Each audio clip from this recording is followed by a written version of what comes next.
You're listening to SM Media.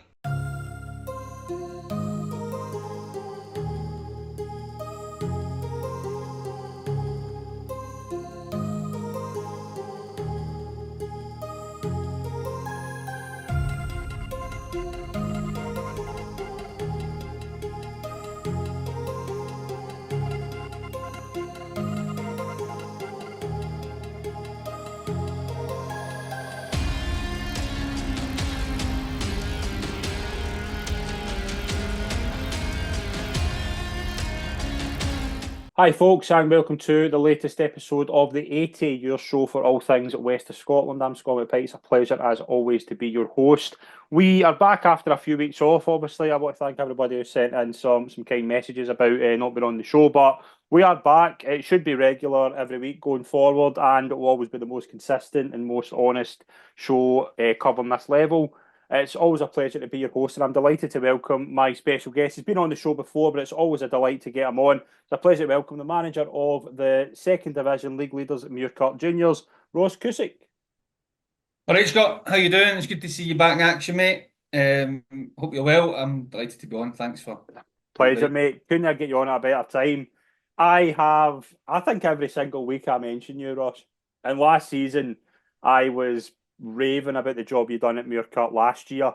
And I remember at the start of the season saying about Muirkirk, I said, I don't know where they'll be, but I think they're worth keeping an eye on. And even Muirkirk, even you, how you know how highly I rate you as a manager. You've been absolutely phenomenal so far this season. So, how do you feel at this point in the season, considering where the season's been? In terms of results and kind of outputs, we can't really ask for much more. Yeah. I mean, I did think we would kick on this year. I did Hmm. feel that we were well geared to be better than we were last year. That's a combination of bringing some players in to help us. But the biggest thing was the young players that were there last year being that year further on, that year further developed and able to kick on a wee bit themselves. So I did expect us to sort of pick up more points than we did last year. Did I expect to be in a position we're in at this moment in time? No, don't think anybody would have done.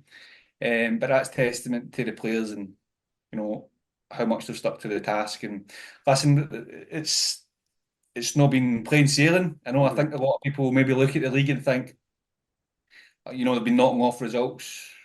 No bother, it's not been like that. And it isn't Hmm. like that in our division. Yeah.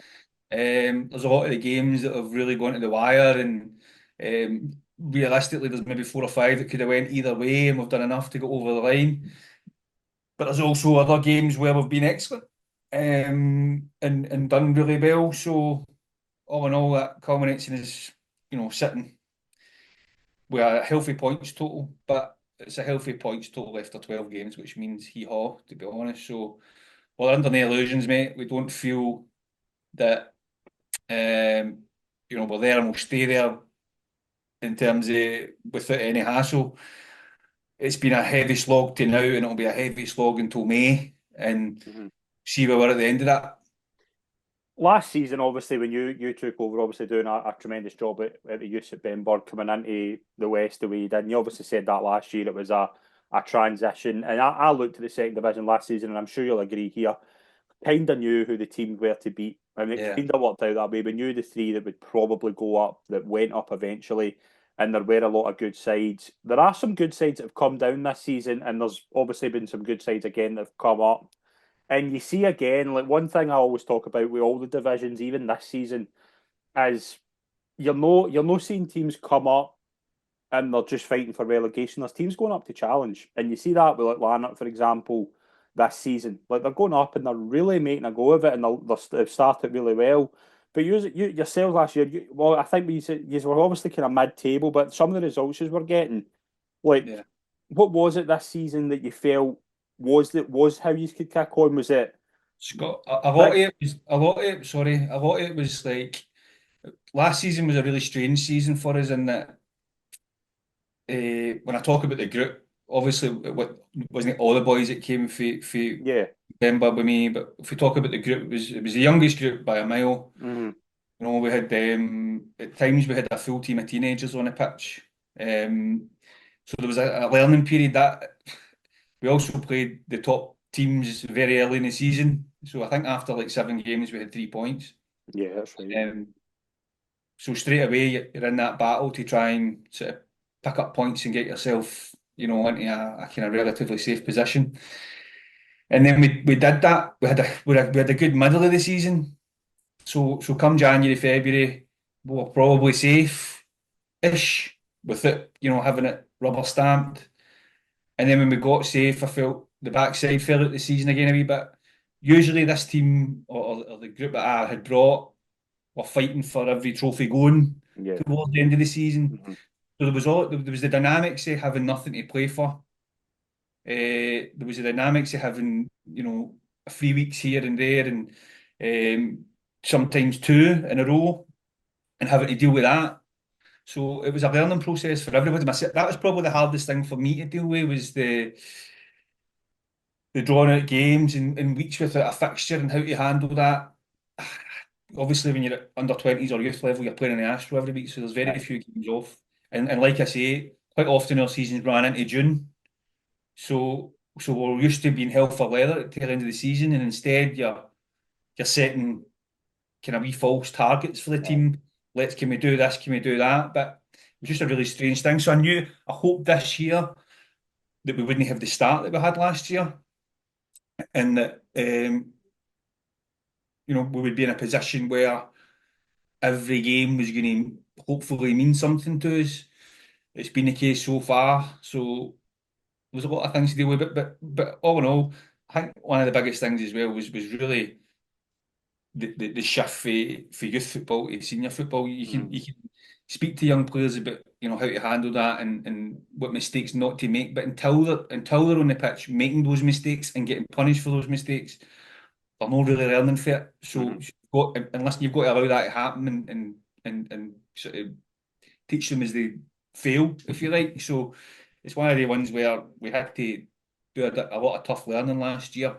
And the hope was that was done last year and we could kick on this year. Mhm. Now, so far, so good because the boys have been exceptional.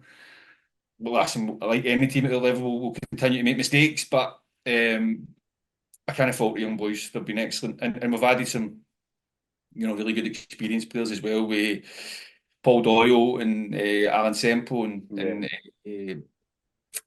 Darren McLaughlin's not as senior as those boys, but has played at a good level for a Yeah. number of years. So Mhm. that obviously helps as well.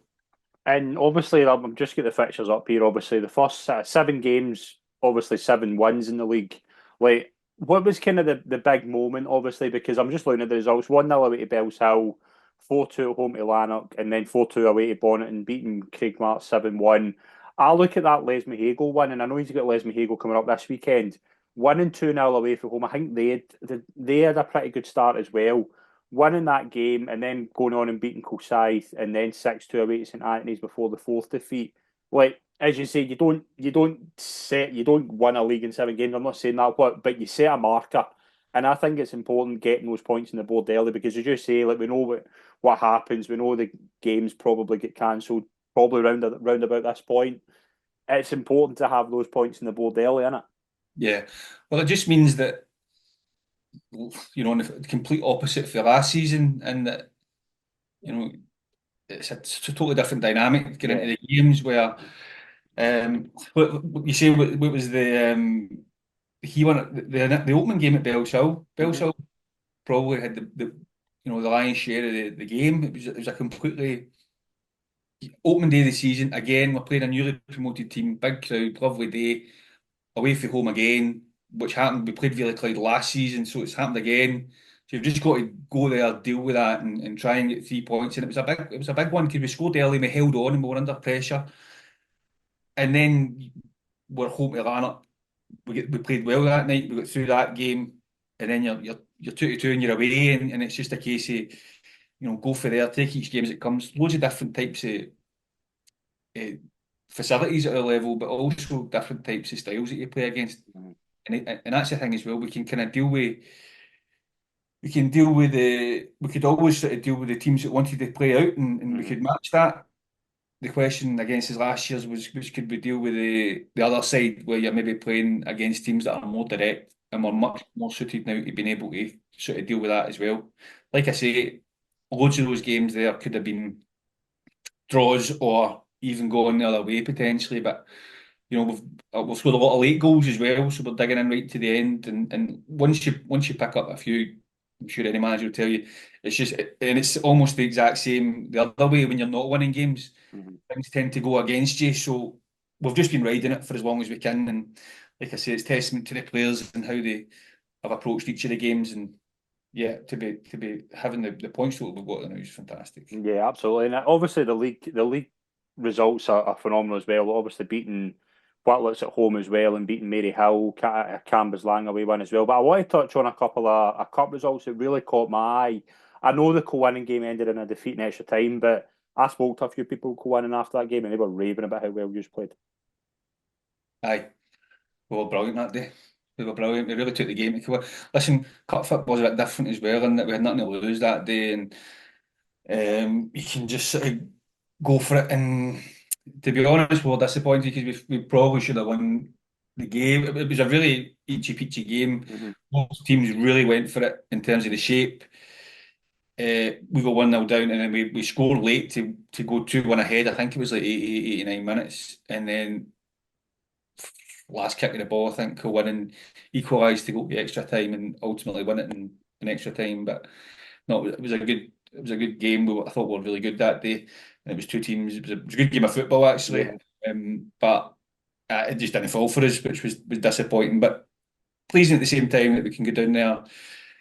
You know, you, I think if you look at the two clubs historically, they're sort of stratospheres away. So to go down and match them for long spells in the game was really good. Yeah, really positive. But ultimately, we're at the cup after it, so aye, not to be. But then obviously that the week after that, going to Banks of D and winning 5-3. Like I know people will say about Banks of D, obviously they've just come up, but they're actually a very, very good side and they're challenging in the Highland League. To go there and beat them 5-3, like what's the takeaways for that? We were 3-0 down before after 20 minutes. I don't think we got Yeah, us. By the way, the Banks D team isn't the Highland League team. it's the North team, innit? It's the North team. So um, as I say, we found ourselves. We dominated the first 10 minutes of the game. Seemed to play really well, and then we just got hit three times, and you're thinking, God, this is going to be a long day. But again, got one back or two, one or two back before half time. I can't remember how it felt. I think it was one. I think it was 3-1 at half time, and then second half was all us, and got the job done and get down the road. So it was a very, very, very strange day because we had played all right in the first 10 minutes.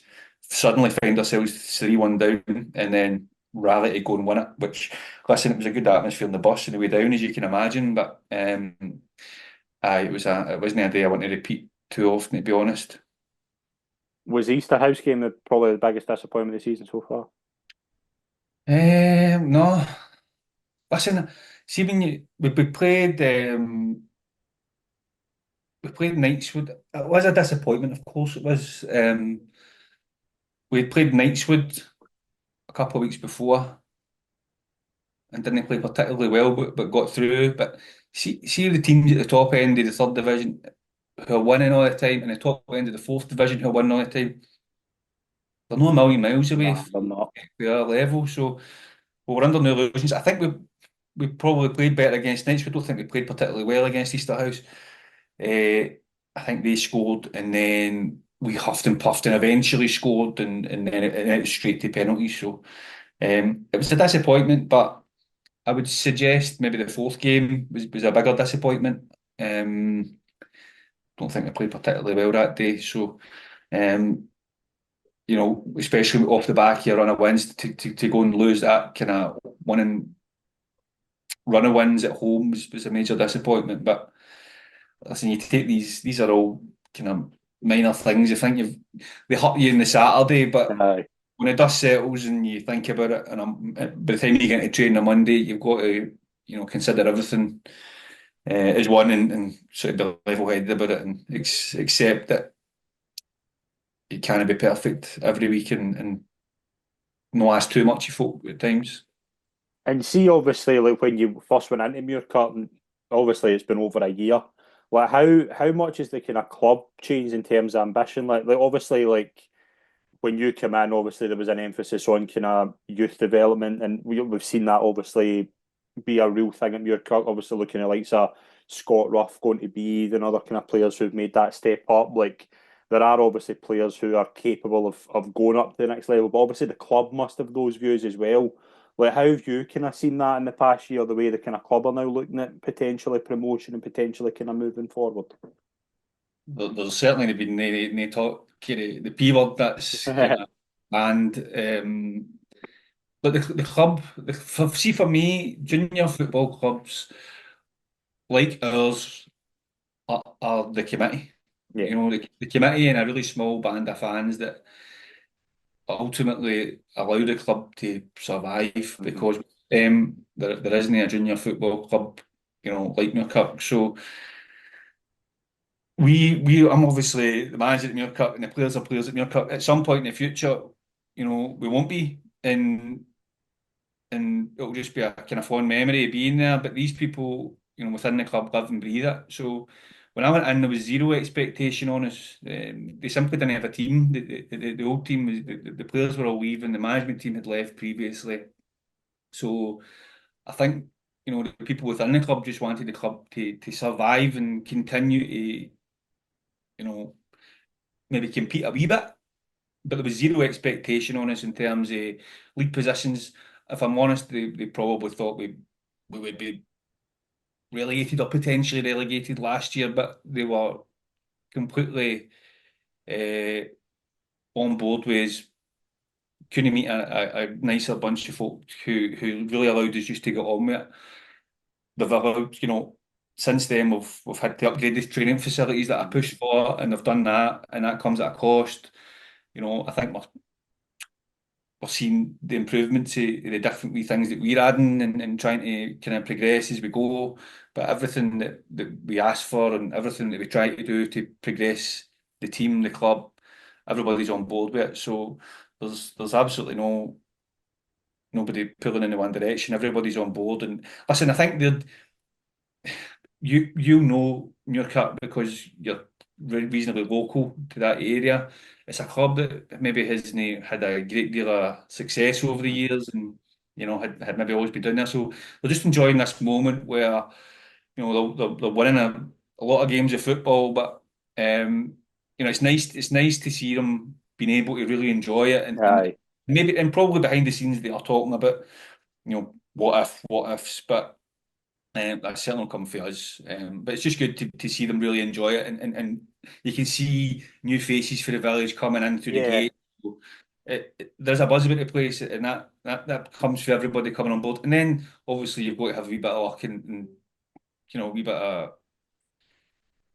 of success sort of brings all of that together. So it's good they're in that position. It's good to put them in that position and send them up the road happy on a Saturday. But it can change in a heartbeat. So we just need to get our feet in the ground and keep trying to do what we're doing. Yeah, absolutely. We'll obviously get your thoughts in the kind of next few games coming up, kind of later on in the show. But we did have some action over the weekend. In terms of obviously cups, obviously it's kind of that time of the year where cups are happening quite a lot. I'm just going to touch on a few of the results. I want to say a massive congratulations. Probably the result of the weekend, I would say, in Scotland was probably Fairley Clyde beating Caledonian Braves 3-2 in extra time. Caledonian Braves top of the Lowland League, absolutely flying, and Vela Clyde taking the game to them. And I wouldn't even say it's a massive upset because I don't really think a lot of these kind of. I don't. It doesn't surprise me when West teams go and beat Lowland League teams, but Caledonian Braves, the form they've been in, to beat them, I think, is a massive achievement. So congratulations to John and his side. It was without a doubt the result of the weekend, and um, like you say, Caledonia Braves, maybe in recent years that maybe wouldn't have been the biggest of shocks. It would have been a shock any year, but when you consider the start to the season they've had, I mean, I think they were neck and neck until about 10 days ago with East Kilbride. Mm-hmm. Um, and for listen, the Vela Clyde's you'll know that Clyde, if you're down to the Vale, it's a tough place to go, Yeah.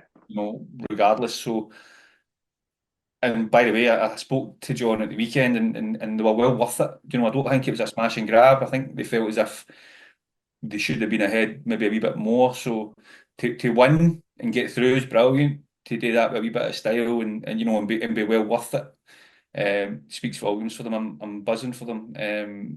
It's a huge statement, and they've probably been a wee bit disappointed with their league form, and that could be the catalyst for that to sort of kick on a wee bit. Absolutely, yeah, and obviously just some of the other results as well in the south that caught the eye. Rob Roy obviously winning. They obviously beat Preston 5-2. Glasgow United beat Kilsyth Athletic 5-2. Auchinleck beating Cumbernauld 1-0. Larkhall 2, 3-0. Troon 1, Atherley 2. St Cadoc's went out to Gretna. St Andrews beating Hurlford. Another really, really impressive result, I think, and again, a statement result, I think. Broxburn 0, Clydebank 4. Aye, absolutely. That's a massive result. That wasn't a surprise. I No. think Clydebank appear on the face of it this year to have gone to another level, Yeah. or they were always a team that were there or thereabouts, and you probably looked at it and thought, well, they're a couple of players away from being the best team in the league.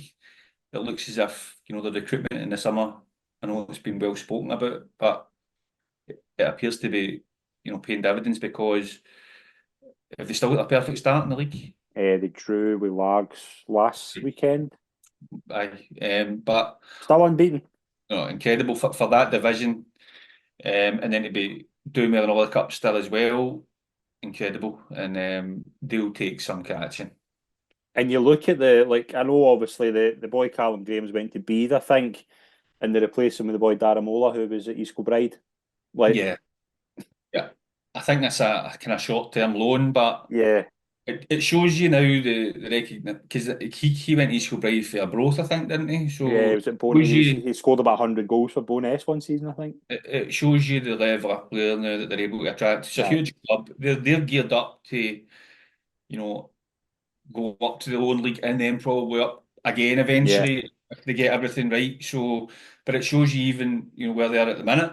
They're able to attract high caliber players who you would imagine will come up trumps for them. And I think as well, Gordon's got to take immense praise for this, because the past couple of seasons they've been really, really impressive in certain stages, but they've always hit that wee kind of blip at some point. But you would always look at it and go, if they'd started better, they might have been in a different position. They've got the start now. Do you know what I mean? They're 3 points clear of Johnson Brother with 3 games in hand, and you look at the kind of other teams round about them and think they've got the games in hand. Whereas Yeah, it was the opposite for the past couple of years, where they had the games and the points in the board, and everybody else was to catch them. And they've got the healthy lead now, and do you know what I mean? They're not even a third through yeah, their season, so and they look fat. They look a well-oiled unit, and Morph's got to take immense praise for what he's built there. absolutely. He's done it over a period of time, so it's been quite organic and all, and there's never really been any panic about it. I think he's maybe added a couple each season and went, right, okay, that works, and then he waits and he'll add another couple, and Yeah, it just seems to be that it's sort of coming together for them now, and maybe that patience is paying off. What I would say is, in that division, and especially if they continue to do well in all the cups, there could be a wee sort of sticky spell that they hit where they're not picking up results, but you're then relying on somebody below being able to put a run of 5, 6 games together, and that's the hard part. That's the hard part.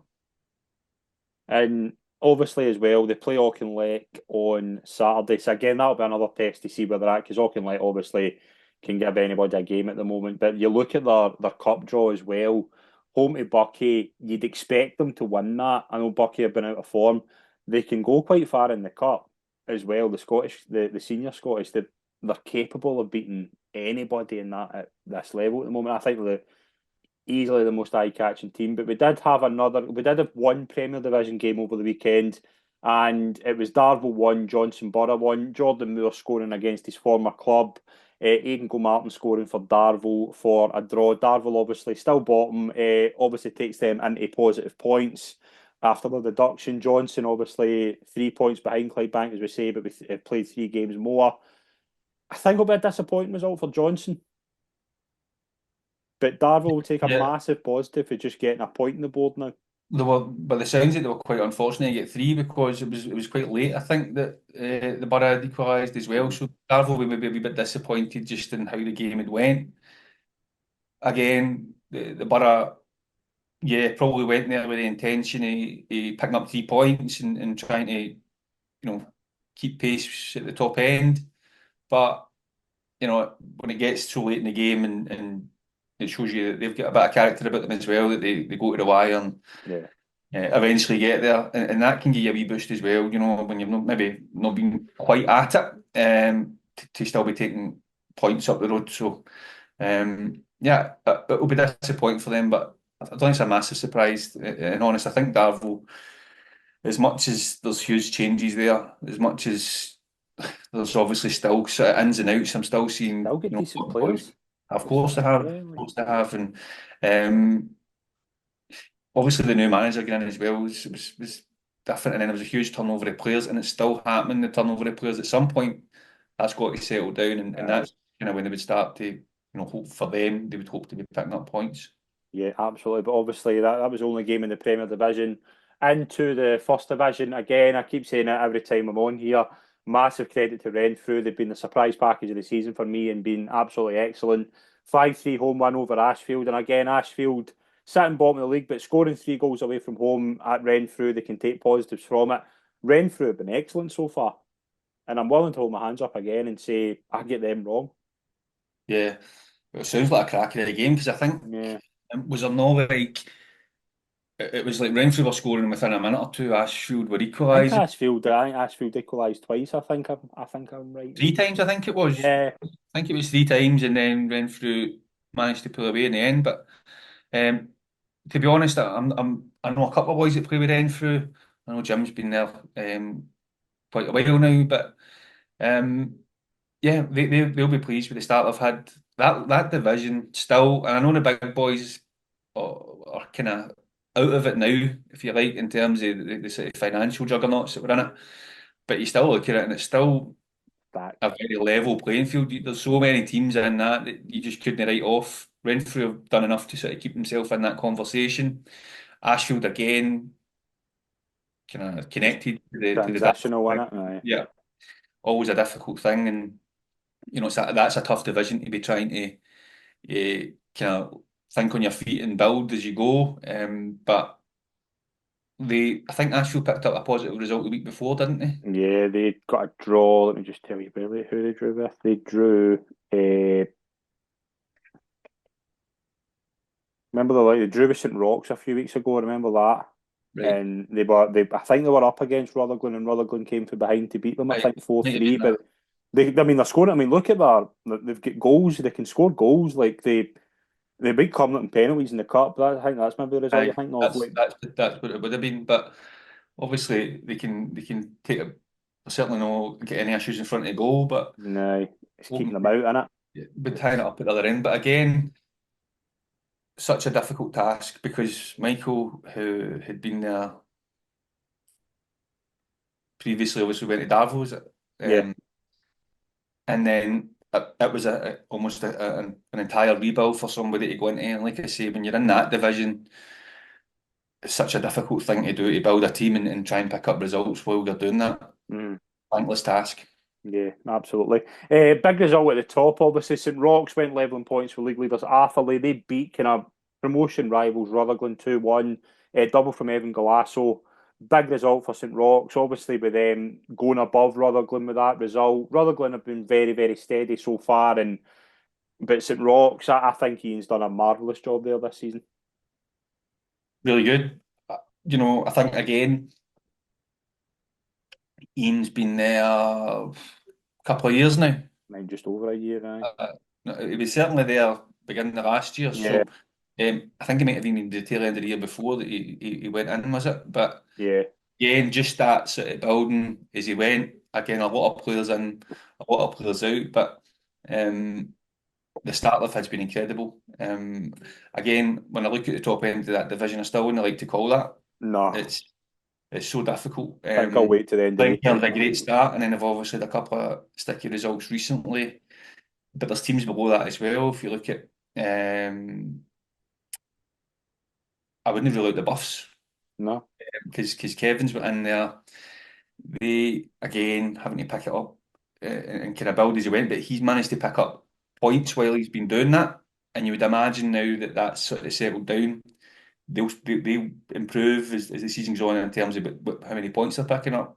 Colburn, so many good teams that it's always been a difficult division to call, but so many good teams at the top end of it. Yeah, it's absolutely insane. Try to call that division every week again. Like obviously with the FIFO we do with McBookie, it's like that's one of the divisions you can't touch because you're like, it's just you can't.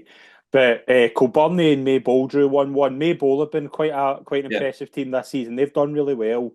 A really good goal as well if you've seen it. Kilburnie, I think have got the ability there. I think they'll be up challenging as well. Two sides that have had fairly solid starts. yeah. Mabel, I did see the goal actually, and it was an absolute belter.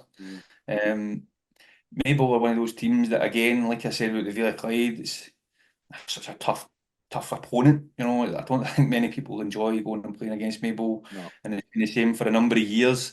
Um, but they'll be pretty pleased with their start to the season as well. And yeah, again, with no surprise whatsoever that you couldn't call that game at all. But um, Mabel had scored and then Kilburn equalised. Am I right in Yeah, I saying think that? so, yeah. So again, one of those ones where Kilburn would have probably went into that hoping to get 3 points, but maybe happy to get a point out in the end.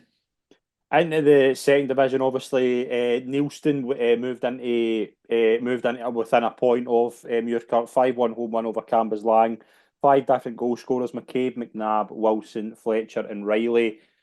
Neilston, from where they were at the start of the season, I remember the opening day, probably the one result across the five leagues that really caught my eye was Larkhall beating them 6-0. And for them, they've been absolutely excellent.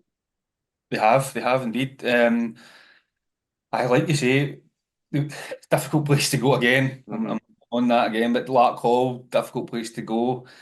Probably not the ideal location for the first game of the season when the sun's out and the crowd's up. But not a surprise to me that they're up at the top end of the league. I think, you know, most people would have tipped them to be there thereabouts at the tail end of the season, and that's exactly what they're showing now. They've had an incredible run of results, some good wins there as well. So, aye, they'll be. We play them a couple of weeks' time, and Yeah, I think they'll that's a game I could be keeping an eye on massively.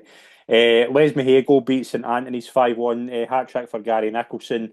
And Les Mahago have been like they usually are very, very solid and consistent. Like they score a lot of goals. They've been keeping it fairly solid at the back. You can see the occasional game they kind of like 5-4. They've had two 5-4s already this season. But when they like very rarely they don't score a goal in a game. Like they've got tremendous firepower. yeah, I think they'll be frustrated because, like you say, they've had a number of good results, but with the amount of goals that they're able to score and big games, they beat Lanark recently as well. Mm-hmm. Um, Maybe just been slightly inconsistent at this point, but they're not far off because I think them and Carry Locals are sort of lurking about just behind the top 4 or 5. So, Yeah. and again, having just come up, um, they're probably all right with the points they've got at this point, and they'll hope for a more consistent sort of second half of the season where they can start to climb the league a wee bit. But a difficult opponent. We were fortunate that we put in a really good. We were down there, one of the midweekers. Again, nightmare place to go in a midweeker. Um, One of our best performances of the season so far. We won 2-0 that night and we were well worth it. So, on another day, it'd been an extremely difficult game. I think they're definitely a team to keep an eye on as the Mm-hmm. season goes. Yeah, absolutely. On our side, that have been fairly solid so far. Yoker, they won 3-1 at home to fourth. Farmer, McDonald, and Mali with the goals. Yeah, they're on 18 points with 13 games, sitting in eighth place. Again, Yoker, similar side to like Leslie Hago, Scythe. You don't really want to go there, and if you're underperforming, you're not going to get anything. No. Tough place to go, and they've got a lot of good talent up front as well. Yeah, yeah. Again, a team that probably hope to be kicking on a wee bit this Mm. year. There's probably a few. Listen, everybody's probably in the same boat in terms of everybody. The league is so there's not much between any of the teams in that league. So at the beginning of the season, everybody would have been sitting there going, if we just do this and that, then we can really kick on. And for some folk that will happen, but there's always got to be a fit for that. So they'll probably wish they had been a few more points on the board. But like I said, we're only about to be 12 games in. Some have played 11, some have played 12. There's still a huge chunk of the season to go. So, Yeah. and then this is when the squad settle down and you start usually to become a bit more consistent. So they'll be hoping for that as well. Yeah, absolutely. Let's move into the 2-1-0 games. Bellshill winning 1-0 away at Craigmark, and Caledonian Locos beat Maryhill 1-0. Martin for Bellshill and MacArthur for Cali Locos. Locos into 6 and 20 points, and Bellshill, big one for them, takes them. I think they went up 4 places with that result. Like, big performance for those two sides, and again, they're both good sides on their day. Like I said, there's very little between the teams. Every week it's one of those ones where you don't really know who's going to come up with the points. But we played Maryhill a couple of weeks ago and we just kind of got over the line in that one. We were 2-0 up and then it was a kind of nervy last game, and then we drew with Cali a couple of weeks ago. So really, really close sides. I thought that might be an odd goal win. I didn't think there'd be a great deal in it, and it looks like um, I feel for Maryhill because I think they're probably a better side than Yeah, I think they're in a bit of a false position. suggest. Yeah. But Mark will be pulling his head out, wondering what he's got to do to pick up points. But I'm a wee bit surprised that they've not managed to pick up more points. I do think they're a better side than maybe the league position suggests there. Yeah, absolutely. We'll move into the third division. 3 games to talk about. Glasgow Uni 5, Ardere 3. Ardere, I think, have been absolutely flying this season, but we've got to give credit to the Uni. I think they've been very, very good the past few weeks. As I say, like, they've had some big results. They went to Vale Leithen at the end of September and won 2-1. Went to Ryan 1-3-2, and then they beat Ardere, who I think have been very, very good, and beat them 5-3. And they've got some good, good players. That I know a lot of people are raving about the boy. Is it Tony Fair, I think his name is? A lot of people are saying he's a good player. They've got a good. Again, the uni sides, they're always really tough to predict. And at the start, I think at the start of every season, I'm like, oh, we'll see what uni side turns up. You don't know what you're going to get with them until like this time of the year. But it looks like they've got a good side. It does again. Going through the relegation last year as well for a lot of teams, there would be a hangover to that. But it's Mm. different for the uni in that they'll get a load of fresh sort of players in every year that they can almost get going right. I know it takes time for the term and all that to start, and it can be a bit of a nightmare like that for them. But um, they seem to have bounced back for being relegated because they were relegated. I think they finished bottom last year. Yeah. And I think the writing was probably on the wall for them quite early in the season. So obviously there's not been a great deal of hangover for that because they're picking up really good results at really difficult venues as well. Yeah, no, absolutely. And 2-1-1 draws. Wishaw won, Luger won, and Girvan won. Irvin Vicks won. Obviously, Wishaw, new manager, and Aaron Connolly. Irvin Vicks, obviously, Dougie's left. I think Fraser's left as well. So, obviously, transition at the Vicks at the moment. But again, probably no massive surprises, those results, I would say, at the weekend. No, no. Wishaw scored late, didn't they? Yeah, I think they scored really Really late. late. Yeah. Aye, so again, it's one of those ones where Az's gone in and he's gone into a side that weren't picking up points. So again, you're going to just have that period of time where Az's got a particular way of working as well, where he's very particular about how he wants to play. Hmm. That probably took a wee bit of time to get through, but I think I heard them talking about, they played really well at the weekend and he felt they were worth 3 points and could have got more out of the game, but ultimately he'll be happy to have picked up something and hopefully they can kick on for there. Yeah, absolutely. Into the fourth division, Knightswood. I think only one of two sides unbeaten in the west of Scotland. I think Clydebank are the only other one. Again, 3-2-1 away at Easterhouse. Had to work for it. I think they were three. I think they were 3-0 up. And I think Easterhouse put it in a comeback. But Knightswood have got a lot of talent. Liam Stream another double. They look really good this season, don't they? You've obviously seen them up close. How good they are. Yeah, aye. So two good sides. I did think that Knightswood might just edge it. That being said, Easterhouse, if you consider kind of where they've been the last couple of seasons, Mm-hmm. they've sort of been at the bottom end of that.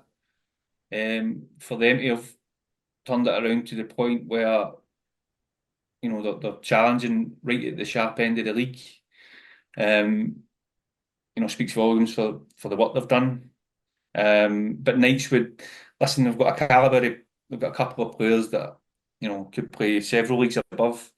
That's always going to be helpful when they've got the experience as well for young boys running about them. But they look geared up to, if they can keep it going, yeah, they'll be very difficult to catch. But listen, there's a few good teams in that league as well.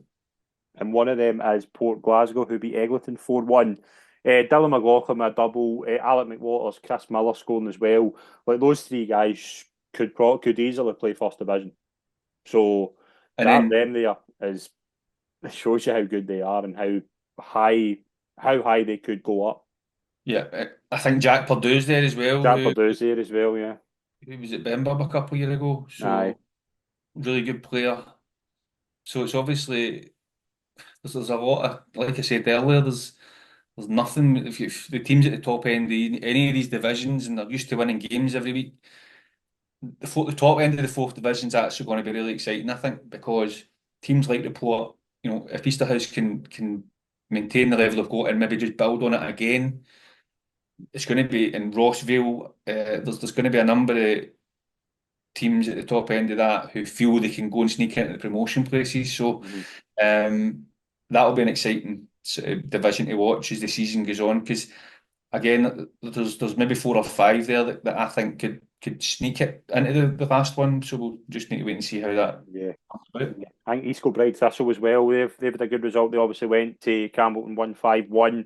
We know it's not an easy place to go, but if you go there and pick up a victory and score 5 goals, a good day out. Yeah, and again, East Kilbride's going through a real period of transition as well, and Steely's there now. Campbelltown, you've got to deal with the journey and all that, Mm. and sometimes it takes you a wee while to get going. They've obviously picked up a fantastic result, and again, that's another side that's gone through quite a lot of change, a number of changes in sort of quick succession. So that's probably hampered them in terms of being consistent enough and picking up points. But an away win there will do them no harm at all for a bit of confidence. Yeah, absolutely. In the last game, Carluke now, Royal Albert now, only a point between them. Probably both sides you would expect to be a little bit higher up, but again, it's still early days in the season, and you can go on a run in that league and you could be well up the table. So again, I would say both sides are worth keeping an eye on. In terms of what's coming up this weekend, some interesting games. I just want to talk, just say a few games that are up this weekend that maybe are worth going to see if you're a neutral. You've got in the Premier Division, as we mentioned. You've got Auchinleck against Clydebank, if you're interested in that. You also can see the likes of, let me just get this up, Gartcairn and Glenafton, Hurlford St Cadoc's in the first division. St Roch's Thornleywood's quite interesting. Second division, obviously Muirkirk, Lesmahago. Fourth, Lanark. Third division, Ardeer versus Three could be quite interesting. You've got Thorn against Glasgow Uni. Fourth division, Campbelltown, Kello, Royal Albert, Eglinton, Carluke, West Park. And then in the South Challenge Cup, you've got some interesting games. Troon play Lochie United, Montrose, Bees go to Montrose, Roselee. And you've got like East Cray against Largs, Auchinleck, Arthurlie, Darvel, Shotts go winning. Interesting games. But the game I want to touch on is at Burnside. Muirkirk, Lesmahago, back into league action. 1:30 kick-off. Hopefully beats the weather. Not far from Muirkirk at the moment. It is freezing. Yeah. What do you think? Like, obviously, taking a game at a time is very much the mantra, I can imagine, at the moment. That's a big game, and obviously a team coming in here in good form in Lesmahago. So what's the kind of thoughts? The thoughts are the same as they are every week. Do you know, we've prepared well, we've trained twice. squad's as strong as it can be, really. We prepare as best we can and we go out with a plan and we try and execute that. Sometimes we do that and that's great, and other times you've got to grind your teeth and be in a battle. So however the game goes, ultimately we're just hoping to pick up 3 points from it. That being said, the guy will be in high spirits after the result they got at the Ants last week, scoring 5 goals. So, like every game in this league, it's one that you certainly can't take for granted, because the minute you do that, you've got a sore one. But like I said earlier, the boys to this point have been exceptional, and we hope to continue that for as long as we can. Just keep battling away. The winter months are difficult because you've got to deal with the weeks on, the weeks off, and everything that comes with that. We just need to make sure that when the games are on, we're in the right place to go and manage them and pick up as many points as we possibly can. But it's never easy. It's never easy. So, but I'm looking forward to it. I'm looking forward to it. We obviously had the no game last week with the week in a bounce game with the Buffs. But it's just not the same as the real stuff. So we're hoping the game's on, and like I say, we're hoping to pick up 3 points for it. And obviously, looking at the kind of games before Christmas, home to Neilston, which I think could be quite massive. I think it could be a huge game. Home to Pollock in the Cup, then away to Yoker. How important is it to get to the turn of the year and a kind of, especially those run of games, how important is it to get to the turn of the year with a positive record in those games? That's the plan. So, like I say, we can't really look too far ahead. The minute we start to look far ahead, the minute I started to look at Neilston or Pollock, we'll take a doing, because we can't underestimate anybody in this league. We don't. I think last year we probably felt a wee bit of inferiority complex at times. That's gone now, but it's important we don't get any sort of superiority complex. You know what I mean? We have to be at it. If we're at it, then we're a sore head for anybody in the division. But the minute we're no, it's up in the air and it could go either way. So we need to just make sure that we manage ourselves week to week and sort of hopefully pick up a positive result this week that we can take on to the next game and the next game. But we can't look any further ahead than Les Mexico. Yeah, well, we're wishing you all the best for the season ahead, mate. And as I say, thank you very much for your company tonight. I've thoroughly enjoyed it. Appreciate it, Scott. Thanks again, mate. Top man. Thanks very much. And subscribe to our YouTube and podcast channels and follow us on social media for all West of Scotland content. And we'll see you next week for the next episode of the 80. Thank you very much.